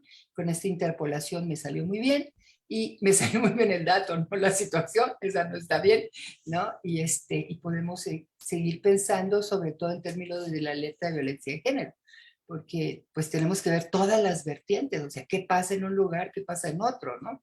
En lugares donde está el crimen organizado muy fuerte, pues bueno, también tiene que ver con la violencia contra las mujeres. A mí lo que me comentaban personas que están metidas en el medio hace tiempo, es que las mujeres están convirtiéndose en distribuidoras, en camellas, ¿no? En distribuidoras de droga que cuando no cumplen, pues las asesinan, ¿no? Entonces yo no sé cuál puede ser el caso de la relación de las mujeres con el narcotráfico, además de todas estas relaciones que tienen que ver con que secuestran a la más bonita de la comunidad y todas estas cosas terribles que le suelen pasar a las mujeres en el mundo en donde el narco tiene mucha fuerza, ¿no? Sino también este proceso en donde ellas se incorporan a la distribución de la droga, que siempre lo ha habido, no es que no, pero que en estos momentos parece que está teniendo un auge. Y entonces tenemos que enfrentar esa problemática de las camellas para tratar de darles opciones, a ver de qué manera es posible rescatarlas de sus espacios, como las que se rescatan en la trata, porque cuando están metidas con el narco es muy difícil romper con ellos, ¿no? Entonces, o sea, no sé cómo les está yendo a ustedes en ese terreno, y es parte del tema de la alerta de género, porque pues se muere por estas causas y otras, ¿no? Entonces, saber qué pasa por ahí sería importante que vayamos juntando información. Cambio y fuera. maestra, si gusta, puedo compartir algo de información de estadística también que nos aporta el grupo de trabajo del informe de la alerta de género, que creo que también nos ilustraría en este curso. Si me lo permiten, voy a dar las palabras de cierre. No sé si la maestra Leonor quiera comentar algo. Al parecer, justo en este momento no veo a la maestra Carla Pedrín y a nuestra diputada Michelle Sánchez. Si no hay palabras para finalizar, Maestra, Yo tengo una pregunta. adelante. Una diputada nos prometió hombres y mujeres de México. Y lo pido porque ya me metí al INEGI y no lo encontré, ¿no? Entonces, a lo mejor lo busqué mal, a lo mejor le puse mujeres y hombres en vez de hombres y mujeres, no sé. Sí me salieron algo, pero no me salió ese documento en particular que es muy importante. Si lo tienen a la mano, por favor, compártanmelo para que lo suba a la plataforma sincrónica. Se han metido pocos a la plataforma sincrónica, ¿no? Sí les pido que si no han podido, nos digan para hacerles un taller específico a los que no han podido entrar porque no lo hayan podido hacer. Quienes no lo hayan hecho por otra razón, pues hagan, ¿no? Nada más eso. Muchas gracias. Cambio De fuera. hecho, Jenny, sobre adelante. este tema, si me permiten un comercial, se me está ocurriendo una dinámica que puede ser un poquito más ágil. Varias personas, quizá el 80% de las preguntas y comentarios del día de hoy están relacionados con el tema de los accesos a la plataforma. Entonces, vamos a hacer un nuevo envío de contraseñas, pero se me ocurre que podemos, puedo tener a mi cargo las contraseñas y en la siguiente sesión, en la media hora antes que entramos, antes de la conferencia, si me mandan mensaje en directo, les contesto con su contraseña para que aquí mismo la prueben, porque me parece que nos está generando mucho problema el asunto de que hay correos que se pueden ir a spam, entonces a lo mejor podríamos, voy a revisar con el soporte técnico a ver si podemos hacer una estrategia de esa dinámica, o les doy mi celular y me escriben por WhatsApp, o vemos qué hacemos, porque me parece que sí no hemos logrado resolver esa traba de hacia dónde se dirigen los correos electrónicos. Muy bien, me parece excelente la propuesta. Entonces, pues Mayra, así lo hacemos. Perfecto, muy bien, muchísimas gracias. Estoy viendo en el chat también que nos están mandando información. La retomaremos la siguiente sesión a manera de concluir con la sexta sesión del curso de presupuestos para mujeres y hombres. Asimismo, les recuerdo, tenemos la sesión este próximo lunes, en la cual daremos una media hora para preguntas y respuestas y además para atender esta situación. Sin más, les deseamos un maravilloso día.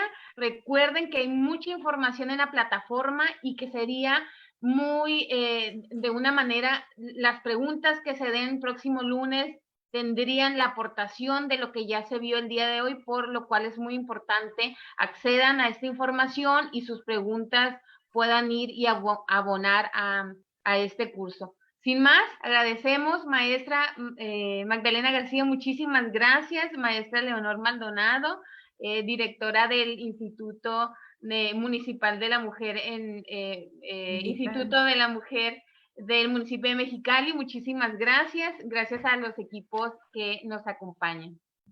Gracias. Bye. Muchas gracias. Adiós. Bye.